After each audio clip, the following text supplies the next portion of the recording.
So this Goodbye Road, we began this journey last week, and if you missed out on that, you really need to go back and catch up on that. And today we're going to take our next step on this Goodbye Road, and that means we have to quit lying to ourselves.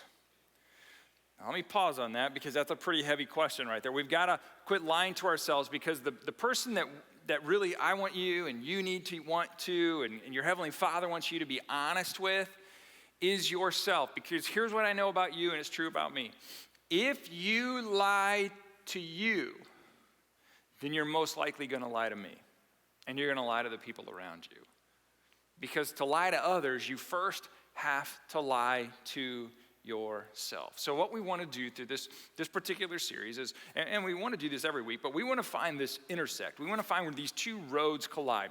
One, where our current culture meets a biblical narrative. And when those two things arrive, people like me, there should be something to say. There should be something where we begin to look at this, and we begin to look at our own lives, and we look at the world around us, and there should always be an intersect point where we find ourselves both challenged, encouraged, at the same time. And so as we move into this, and I know it's dangerous, and I know whenever we start talking about this stuff, there's always a danger of, pushback and all that kind of stuff. And that's okay, I understand that. Because we may not be a Christian nation anymore, but there's still an awful lot of Christians who live in this nation. And there's a lot of churches, and we have this book called the Bible that kind of points the way. And there's a lot of us that if we could just stop blaming others, blaming those people around us, and if we could just stop waiting for other people to rescue us or solve our problems or take all of that away, if we could stop that, then we would be ready to go on this thing that we call the Goodbye Road. And the Goodbye Road is this road that's been taken for centuries, where we take this moment. Really, it's called Lent. Some of you may have heard of it, that term, where we take these steps towards Easter. And it's these intentional steps towards Easter that begin to transform our life. So I've been thinking a lot about recovery lately. I've been thinking about recovery, and it dawned on me not too long ago that, I know a bunch of recovery experts. I know a couple of recovery experts. In fact, there's a whole group of recovery experts that meet here on Tuesday nights, and I was trying to think about some of the things they're doing, and I've been learning from them for years, right? And I've been learning this process of being honest with yourself from a great group of people for years. And what I've learned is this group called Celebrate Recovery. Now, I'm going to try to represent them well. I am not an expert in this. They are, and so I'm going to try to represent them well in this, because this is a group who has recovered from alcohol, from drug addictions, from hurt, pain, trauma, and some things that are just hang-ups as a result of this. They've joined a 12-step program. Now, here's what I think about 12-step programs. I think we should put our whole country through a 12-step program. I'm not joking. Think about it. Think if we put Congress through a 12-step program. What would that look like? If we sent 535 members of Congress and they all joined hands and got in a big circle and they said, "Hi, we are the Congress of the United States of America, and we are spendaholics, and we're taxaholics, and we're special interest groupaholics, and we're maintain my seat in Congress at all costaholics," right? Imagine what would happen to that. And then they all declared, step one of a 12-step program, we are powerless over our spending addiction. Our debt has become unmanageable, right? And we're powerless over our taxing addiction. Taxes have become unmanageable. Imagine if they said that, 535 members. And then they went on to step two. This would be awesome. Next week, you can come back for this one. We have come to believe that there's a power greater than ourselves to restore us to sanity. Right? Here's what we're talking about. It's fun. It's fun to blame somebody else, isn't it?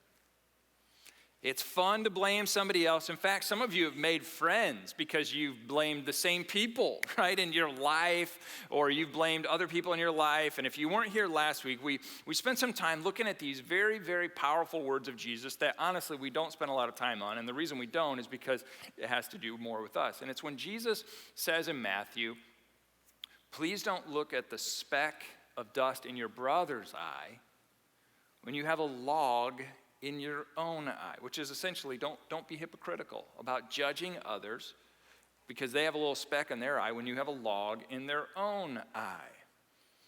And we acknowledge that the goodbye road begins with me, not they. As fun as it is to say they have a problem and they need to get their act together, and my boss and my spouse and my family, and we just kind of disperse blame wherever we can get at it, what we find on the goodbye road, according to Jesus, is we have to deal with the log. And the message says the 2x4 in our own eye. Now here's the secret. Here's the secret. And I don't know if anybody's told you this before. This has been true in my life. Every time I go to the mirror and begin to address the log in my eye, because Jesus said, and I think this is so funny, Jesus said, after you've addressed the log in your own eye, then you get to go address the speck in your brother's eye. And you would think, hey, that's great news. I'll deal with mine so that I can go tell them. But let me tell you a secret. This has been the secret of my life, okay? Every time I deal with the log in my own eye, and I'm like, all right, now it's my turn, right? I go back to the mirror, and there is a daggum another log. And so I've never been able to graduate to the step of dealing with the speck in your eye, because every time I go back, I'm like, oh, and there's another log, and there's another log. So maybe someday I'll get there where I'll be able to help you with the speck in your eye. But so far, I've got plenty to do on my to-do list, which is why I don't understand judgmental Christians unless they're just way beyond the level that I've gotten to, which is very, very possible. I feel like I'm pretty low on the rung of the ladder as far as where I'm at. And so when we go, and if you graduate from yours, you let me know. I'd love to hear about it. So maybe, just maybe, instead of Congress, not that I'm giving them a pass, maybe we would benefit from doing a little bit of 12-stepping, right? I mean, maybe, just maybe this morning, I want to draw attention to step 4 of what there's a group of individuals that go through these each and every week. But this morning, I want to spend a little bit of time on step 4 in processing this, because this is a critical next step. If we're going to make it to Easter, and if Easter is going to have the impact and influence, which means having us be free of the things that kind of keep holding us over, then we need to deal with one of these things, and this is it. Step 4. We have made a searching and fearless moral inventory of ourselves. And this is what our friends who are recovery experts will tell you.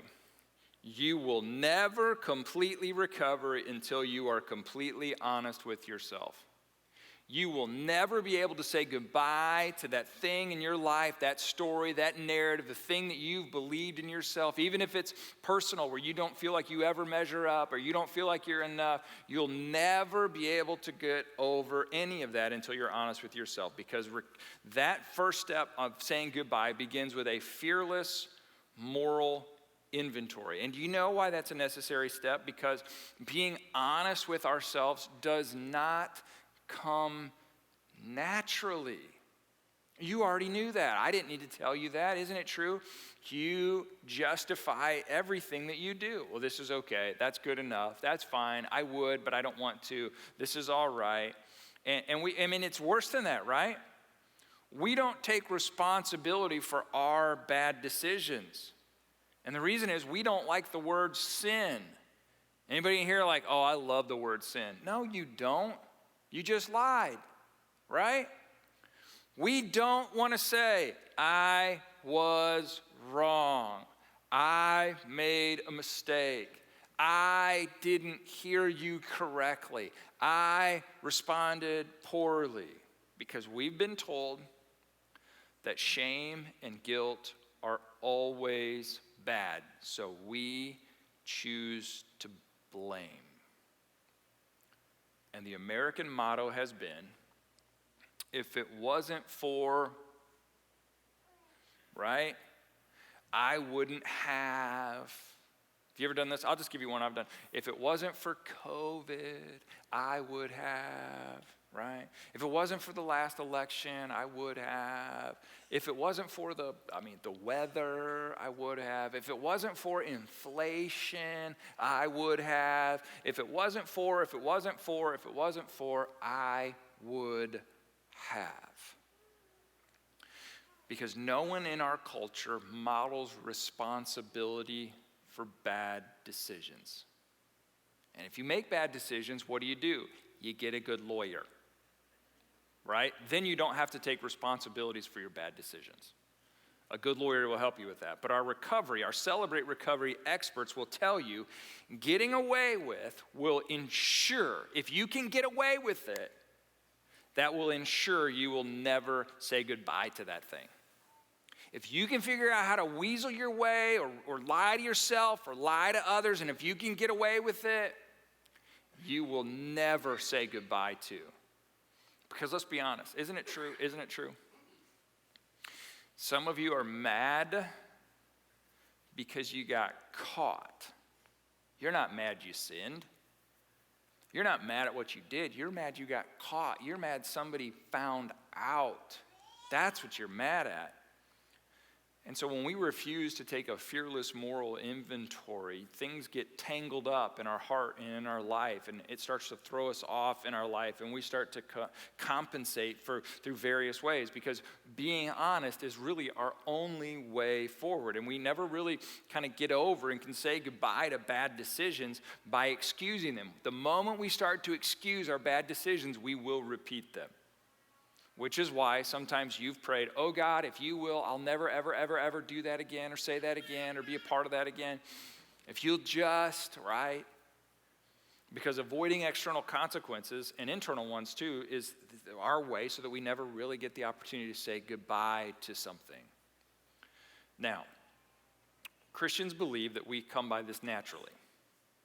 Christians believe that we are broken and it's a human nature thing to kind of lie to yourself, and that there are destructive things that we do naturally. And I think one of the best descriptions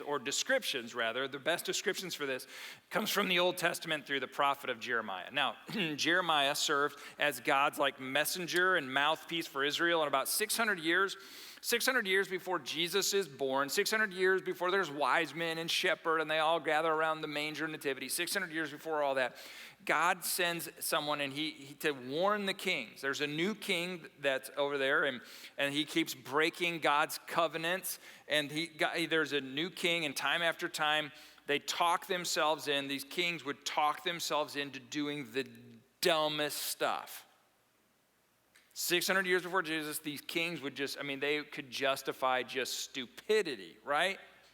And so it culminates with King Jehoiakim, and he decided he's going to lead a nation in rebellion against Babylon. Now, this would be fine, except for the fact this would essentially be like Illinois declaring war on the rest of the United States. That's essentially, and thinking, that's a good idea. I think we ought to invade Indiana. Yeah, they got a lot of popcorn over there, so we're going to go confiscate that, right? That would essentially be it. And ironically enough, honestly, that's very similar to kind of Ukraine right now, isn't it? And so we see this, and so Zedekiah, we see this, he's coming in. Nebuchadnezzar invades, and Zedekiah replaces Jehoiakim, and Zedekiah does the same thing, and Babylon invades again. And it's just like dumb after dumb compounded by dumb, right? And even an uninformed observer could see this, that this is going to end in a destruction of a city and a destruction of a lot of people. And so all these events are taking place. You got kings just being dumb, thinking that they're being smart and strategic. Jeremiah the prophet makes this observation about human nature, and it's a tough one.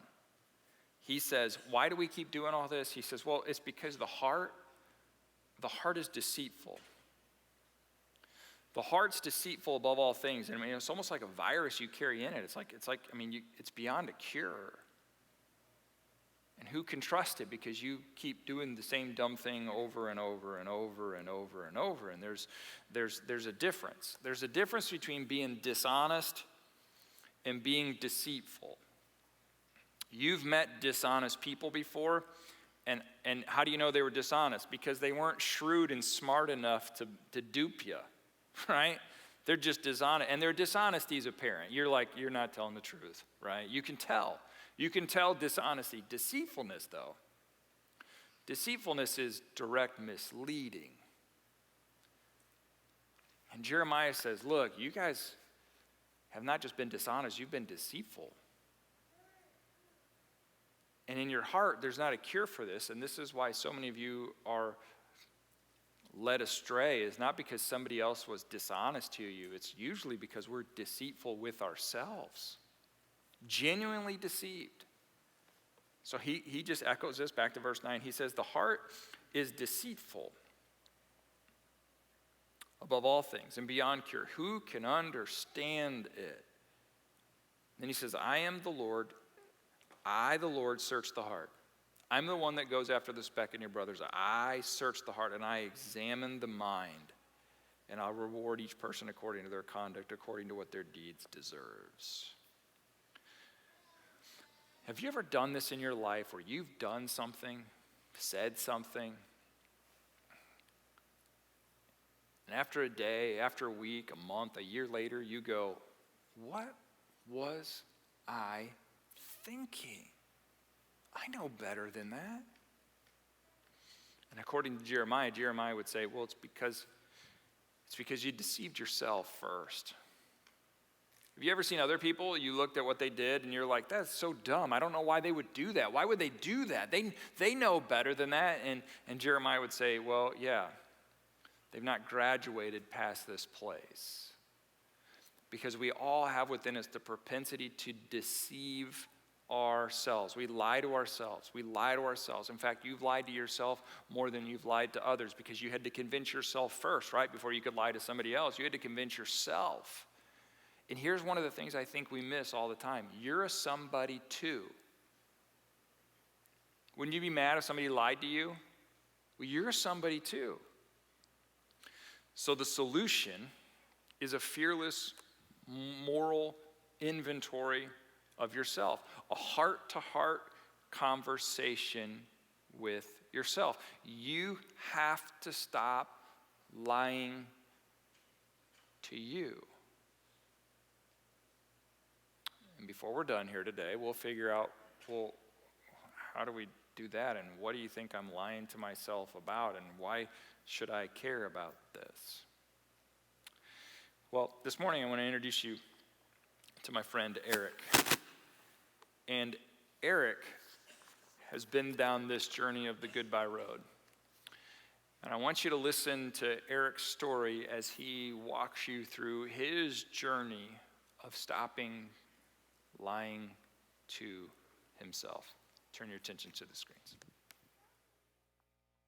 Hi, my name is Eric Malone. I'm 65 years old. I've lived in the community for 61 years. 4 years I was in the Air Force. So I'm retired from CSL bearing. I'm a leader for CR. So some of my background on that is I started drinking when I was probably 20.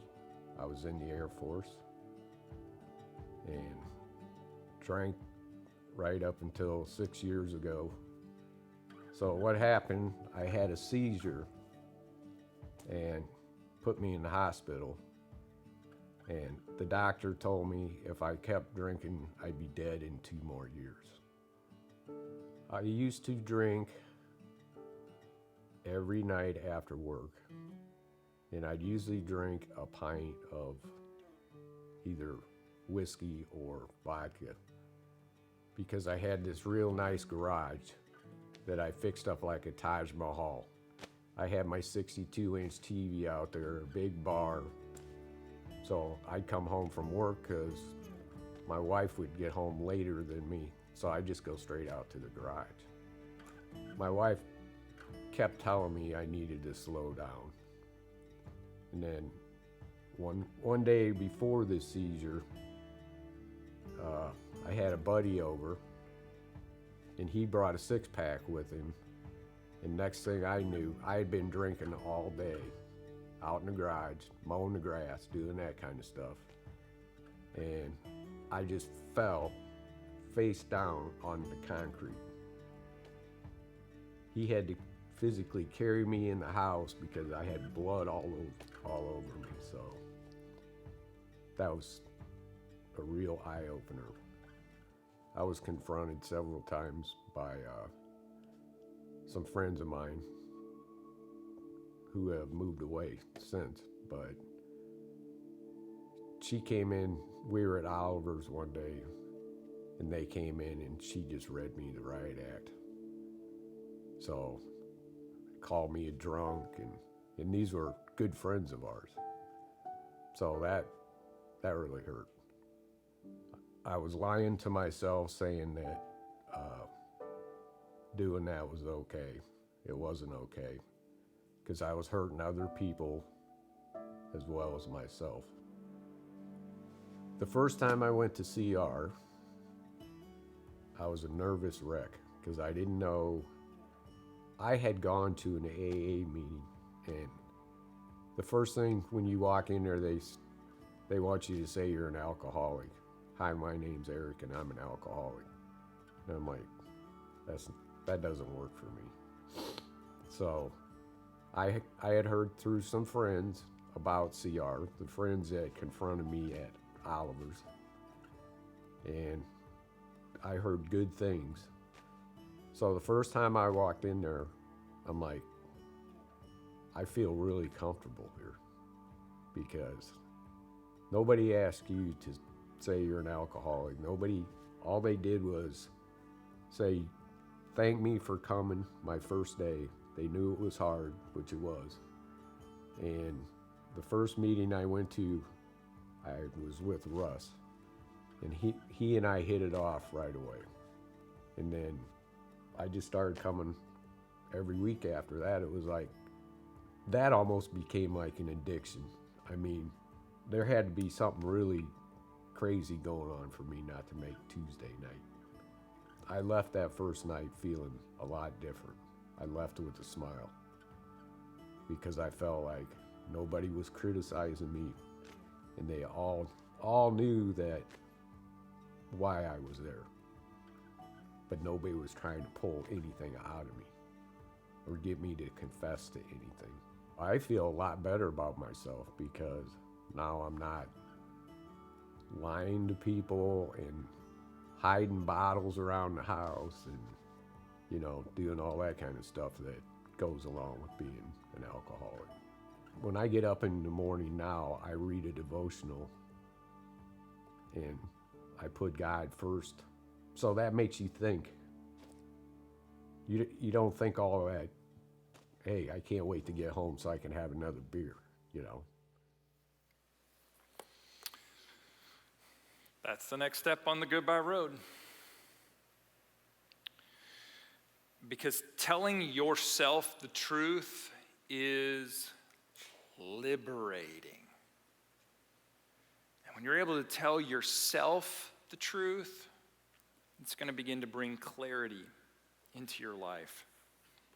It's going to, once you begin to tell yourself the truth, it's going to empower you to immediately start to do the right thing and to be able to see the right thing. But I will tell you this, that telling yourself the truth can be terrifying.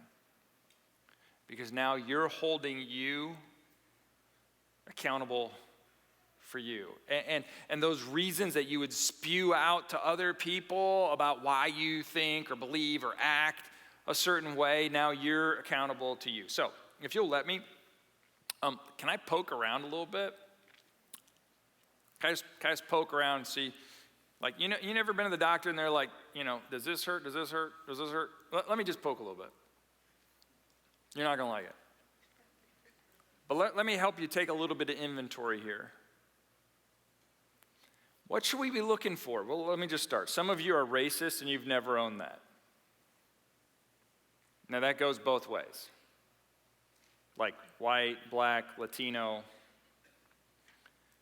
Some of you don't like rich people and you've never owned up as to why. Some of you have adopted your parents' or grandparents' view of poor people and you've never felt compassion for people, even though God feels compassionate about them and towards them. Some of you don't like gay people, and that's not like Jesus to not like someone who he died for.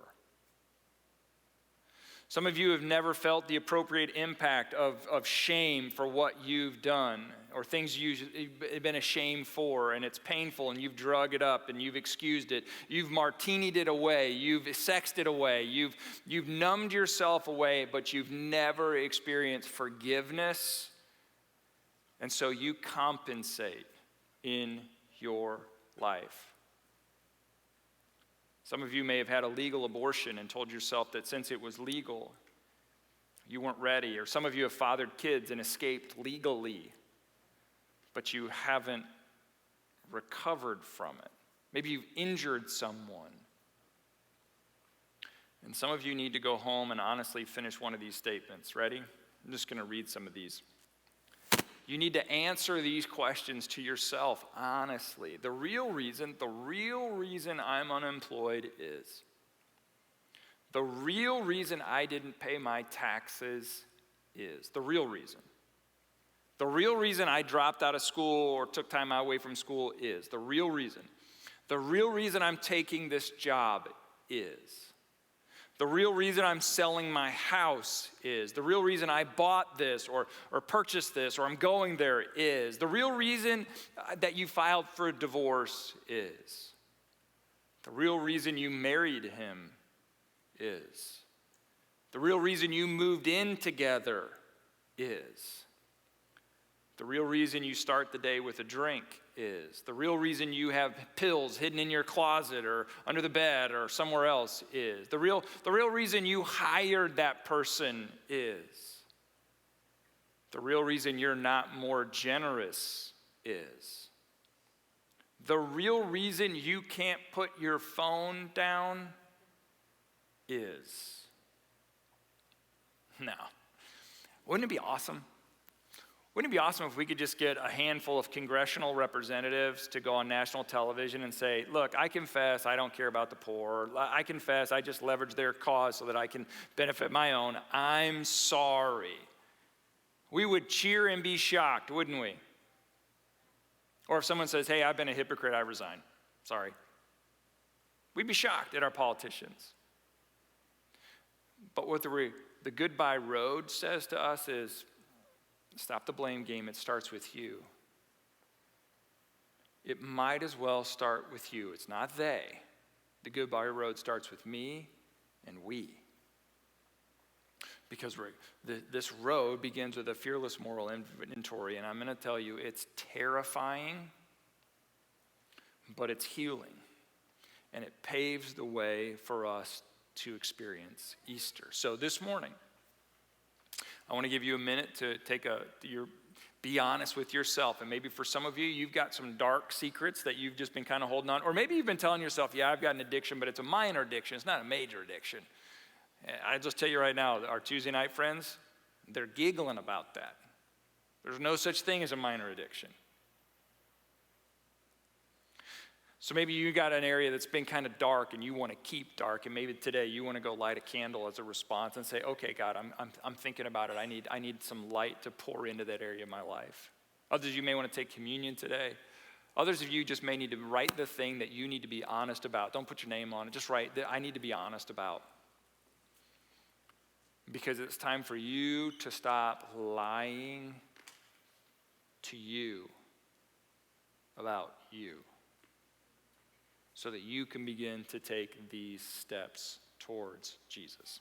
If you want to take communion today, we also have gluten-free options there. If that's a concern for you, that's been taken care of, where you can just be reminded that Easter's coming and that God died for you so that you don't have to live in fear and shame and hopelessness. Can I pray with you, and then the band's going to sing, and then you're going to have opportunity to respond and move however you choose this morning. Father, today we are glad and grateful that you're our God and that you don't leave us where we are. And even though we've done stuff in the past, you just don't say, oh, that's too bad, that was dumb. You draw near to us. And you invite us to quit blaming others, but you tell us that freedom is found when we begin to focus on you and we begin to be honest with ourselves. And once we're honest with ourselves, we can be honest with you, God, and we can let you know that, man, some things are not okay, and there's some things that are hard, and there's some things that are struggling, and there has been some things that have happened to us, and they did this, and when I was this old, this happened to me, and we're able to be honest with ourselves, and that some of it was not okay. So God, would you help us this morning? As maybe we want to allow you to illuminate some light in some areas that we've just thought would always be dark. And so would you help us this morning? And we're going to sing songs to you and about you, and we want you to draw near to us this morning. We love you. Amen.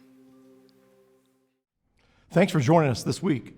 Be sure to like and subscribe to our channel. That way you know exactly what's taking place here at Gathering Point. Perhaps you're ready to take a next step. You can text GP Next Step to 97000. We hope to see you soon.